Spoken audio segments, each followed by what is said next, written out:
Not all emotional abuse looks dramatic.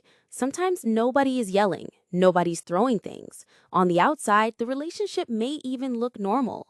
But slowly, you start second guessing yourself. You explain your feelings less. You apologize more. You feel smaller around one specific person, and you can't fully explain why. That's what makes subtle manipulation so confusing. It usually happens through repetition, not one giant event.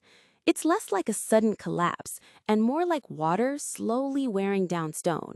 And while people use the word narcissist very casually online, this is really about patterns of behavior, especially patterns that create chronic self-doubt, imbalance, and emotional shrinking over time. A big clue is asymmetry. Your emotions are treated like problems. Their emotions are treated like facts. Your mistakes become evidence of your character. Their mistakes become misunderstandings. Here are 10 subtle ways people with strong narcissistic traits can make you feel worthless. The first is gaslighting. This is when someone twists reality in ways that make you doubt your own memory or judgment.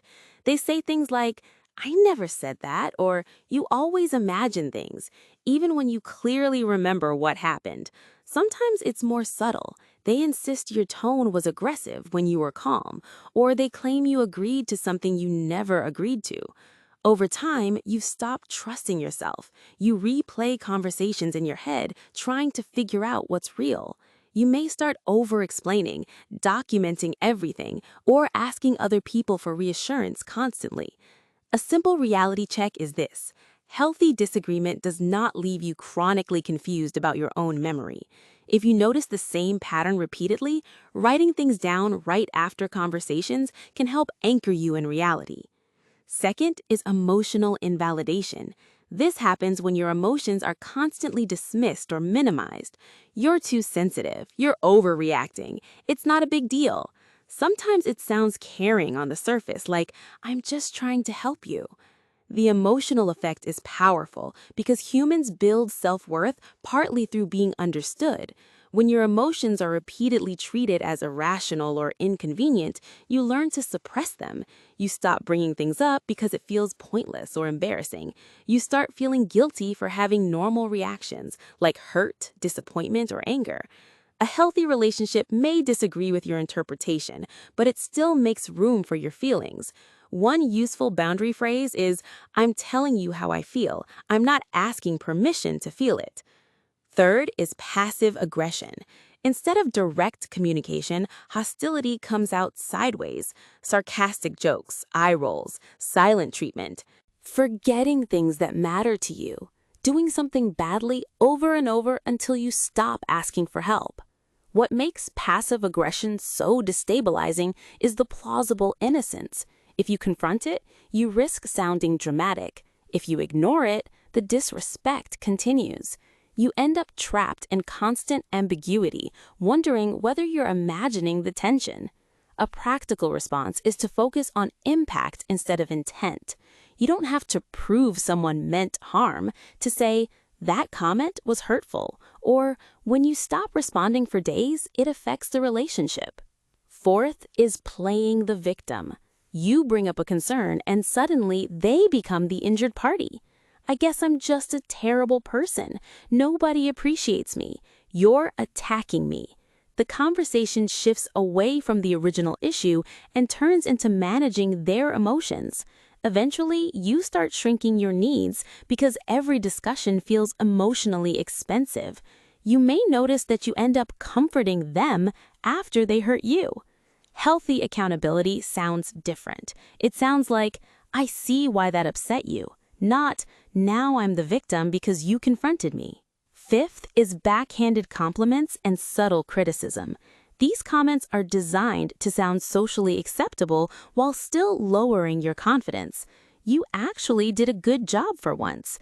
"You look nice today." "That idea was surprisingly smart." Even facial expressions can do it. Smirks, sighs, a look of amusement when you're serious. The effect is that praise stops feeling safe. Every compliment feels like it contains a hidden insult. You become anxious even during positive moments because you're waiting for the sting afterward. One reality check is noticing whether your achievements feel diminished around this person. Healthy people may tease occasionally, but they do not consistently poison your wins. Sixth is withholding affection. Warmth becomes conditional. After disagreements, they suddenly become cold, distant, distracted, or unavailable. Affection returns once you apologize or comply. This creates a powerful emotional conditioning loop. Humans are wired for attachment, so inconsistent closeness can make you hyper-focused on regaining approval. You stop asking, "Am I being treated well?" and start asking, "How do I get them to like me again?" One important shift is recognizing that basic respect and emotional consistency are not rewards you must earn. They are baseline relationship expectations. Seventh is exclusion and forgetting. They leave you out of plans, ignore your messages for long periods while expecting instant access to you. Forget birthdays, important conversations, or things you've said many times matter deeply to you. Any individual incident could be brushed off as absent-mindedness, but repeated exclusion sends a quiet message.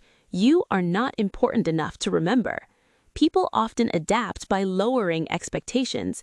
They stop asking for consideration because disappointment hurts less than hope. That emotional numbness is a warning sign in itself. Eighth is plausible deniability. "It was just a joke. You misunderstood. I was only trying to help." This tactic works because it shifts focus away from behavior and onto your reaction. Suddenly, the issue is not what happened, the issue is that you reacted to it. You may start thinking, maybe I'm too sensitive, because every concern gets reframed as a misunderstanding. A useful grounding tool is focusing on patterns rather than isolated moments. One joke may be harmless. A repeated pattern that leaves you feeling humiliated or unstable matters. Ninth is comparison and triangulation. They compare you to exes, coworkers, siblings, or strangers. "My ex never got upset about this. Everyone else agrees with me. Why can't you be more like them?" The goal is insecurity and competition. You begin feeling like you're auditioning for approval inside your own relationship. Instead of feeling emotionally safe, you feel replaceable. Healthy relationships discuss concerns directly. They do not constantly invoke other people to create anxiety or jealousy. And 10th is relentless nitpicking. Constant corrections about how you talk, clean, dress, work, cook, or exist. Tiny mistakes become character flaws. Nothing feels fully good enough. This slowly creates an internal critic that follows you everywhere.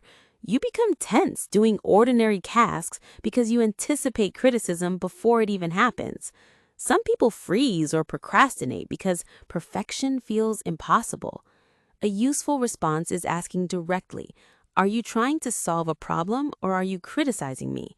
That question often exposes whether the interaction is constructive or controlling. Now, it's important to separate manipulation from normal relationship conflict.